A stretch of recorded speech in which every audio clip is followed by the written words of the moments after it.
You can rebuttal that, and then you can go into the story about your wife, because I don't want to hold you up.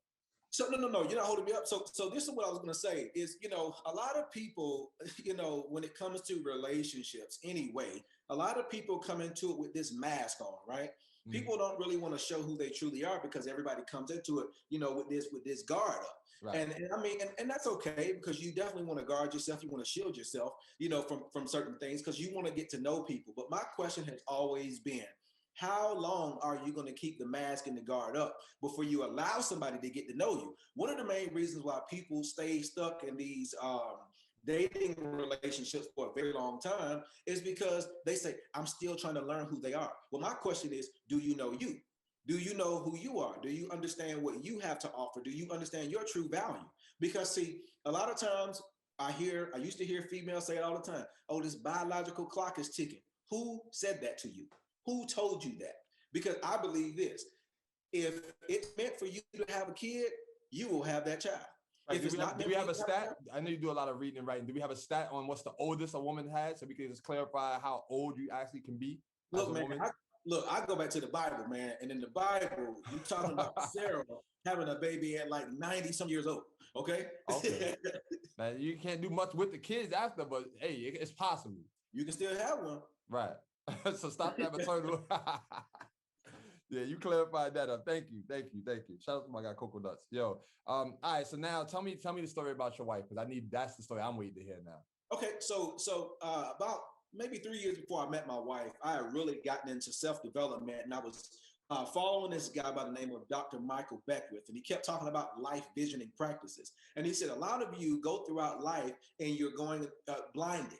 And I was like, what does he mean by that? And he says, most people are stumbling through life because not only do he said they close their spiritual eyes, but they keep your natural eyes open. So you believe everything that you see. He said, but the things that you see aren't real. He said, it's a facade. It's a smoke screen. And I was like, okay, that's kind of deep. So he talked about doing these life visioning practices to a point where you allow the true visions and the true dreams to just come in, And so I remember when I first started opening myself up, and of course, the church I was going to at the time, they would always say, don't be doing no meditation stuff. The devil gonna get you, all that. Mm-hmm. And so, so I started doing the life visioning practices, man. And one day I saw myself getting married. And this light-skinned lady was coming down the aisle, and I remember seeing these freckles on her hands. And I didn't see her face. I just saw her hands in the first vision. Right. And I kept doing these life visioning practices. And before I realized it, man, it had been almost 6 months I was doing this, and I kept seeing the same lady come down the aisle, freckles on her hand. And it was almost like I was able to see more and more who she was, but I still didn't see her face. Well, I got a call to go and do a stage play. And at the time I was doing America's Got Talent. Mm-hmm. And so I flew to Atlanta to do the show. So I had to fly to Atlanta at the time. And man, when I was on the plane, this lady who didn't know me, she said, baby, I don't know you, but God told me to tell you something. And I'm looking like, okay, this lady don't even know me. She said, God said you're going to get married this coming year. And I'm looking like, okay, I don't even have a girlfriend. I'm not dating anybody. What is this lady talking about? Okay, this is escalating quick. Okay. Right. So I go to do the actual play, and it was a mutual friend of ours, my wife and I's. And so anyway, I get there the first night, and I'm doing the rehearsal and everything. And I felt like I was supposed to meet somebody, but I didn't meet whoever it was that first night. So I called my godmother and I said, hey, I need you to pray for me, because I've been having these visions about me getting married. And this lady said something to me on the plane. Now I'm at this play. I feel like I was supposed to meet somebody. She starts laughing on the phone. And I'm like, what? She was like, I had a dream that you met this young lady and y'all got married. Wow. So I go to the next rehearsal, which was on a Thursday night.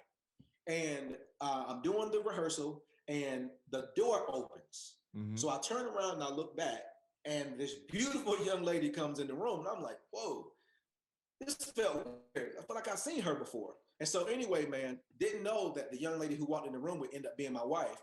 But as we got to know each other and stuff like that, I happened to look at her hands one day. And man, when I looked down, it messed me up. I was like, wait a minute. This is crazy. I remember seeing a lady I got married to, and I didn't tell her at the time now. I didn't tell her right away. Yeah, I waited. And so anyway, when we got married, no lie, she was wearing the same exact dress that I saw in the vision. Of course, she had the freckles on her hand, and the way the venue was set up was the exact same way I saw it in the vision a few years before I even knew who my wife was. And so there you go, man. That's the story. Yeah, that was a great one actually. I appreciate you for unpacking that the way that you did, because that was dope. I mean, especially those people, those spiritual people that come and stop you randomly just to say something. I think you should always listen. There's some if you was lucky enough to be stopped by somebody, as crazy it may sound, there's got to be something in there that you can take from it. And Absolutely. that was dope, like, because you could have really just shook that whole thing off. But obviously you're a guy, you're a creator, so you created that in your mind, like, all right, so we on, I'm gonna get married, all right, let me be open to this now. Probably wasn't even thinking about it, and then that happened. So Wasn't even thinking about it. But yeah, but let me say this too. I had to do something because Dr. Michael Beckwith, Dr. Wayne Dyer, all these guys I've been listening to, they kept talking about doing this thing called act as if, right? And so they said, if you had a vision of yourself getting married, start setting up your house as if you're married. When you cook dinner at night, don't put food on the plate, but sit at a plate, in that spot where you want that wife or that husband to be. wow. And man, I started doing that, man, for real. And again, she showed up, man. It was actually after I started doing act as if, my showed up less than a year later.